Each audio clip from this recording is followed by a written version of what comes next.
L'info trafiquée de Yann Lambiel. Le Royaume-Uni va tester la semaine de travail de 4 jours. Nous avons fait un petit sondage pour savoir ce que les gens en pensent.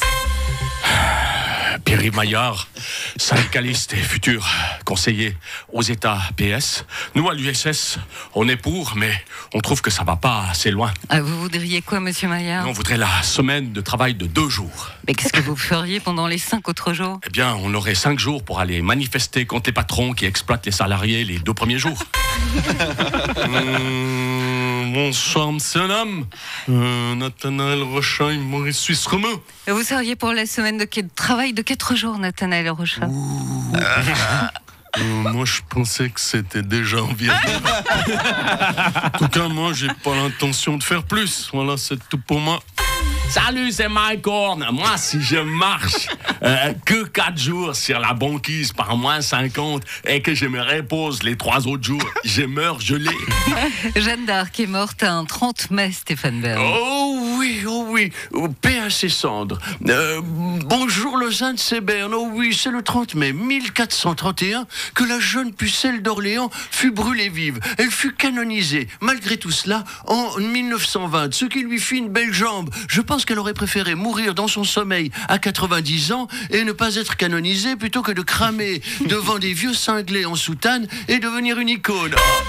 Vaccins, ils sont beaux mes vaccins. Qui veut mes vaccins? Ah bah, monsieur Berset, mais qu'est-ce que vous faites? Écoutez, nous avons 34 millions de doses de vaccins. Je ne sais plus quoi en faire, alors je les brade. Achetez mes vaccins, ils sont frais, mes vaccins. 3 doses pour le prix de 2. C'est une bonne affaire. Avant qu'ils ne soient tous périmés, que nous devions en racheter d'autres très cher. Achetez mes vaccins AstraZeneca, Moderna, Pfizer, Sputnik, Mais achetez mes vaccins. Non, vous ne pouvez pas faire ça. Mais vous savez, je n'ai pas vraiment le choix, Valérie. Si je ne me débarrasse pas de tous ces vieux trucs, je ne saurais pas où mettre le stock des 45 millions de doses de vaccins contre la variole du singe que nous venons de commander. Achetez mes vaccins, ils sont beaux mes vaccins. Allez, 4 doses pour le prix d'une. Et en prix, je vous offre une photo d'Ignacio Cassis dédicacée. Depuis l'accord de libre-échange entre la Suisse et la Chine, signé en 2013, les Chinois nous font la gueule, Ignacio Cassis. Mais si, pourquoi on dit trop fort, enfin on a dit surtout trop fort que la Chine c'est une dictature et qu'eux ils ne respectent pas les droits de l'homme. Alors que la Chine c'est une dictature et qu'eux ils ne respectent pas les droits de l'homme.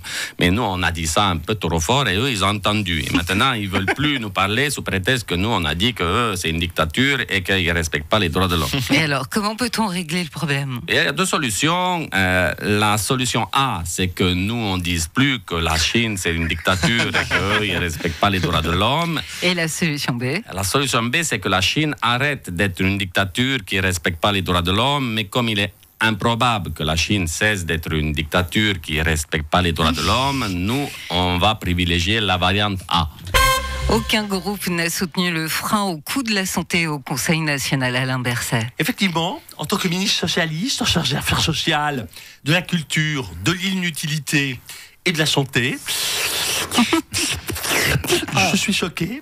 Pourtant, il y a des solutions, par exemple baisser les prix des médicaments, mais là le lobby des pharma y est défavorable. Il y a aussi baisser le prix des consultations, mais le lobby des médecins y est défavorable.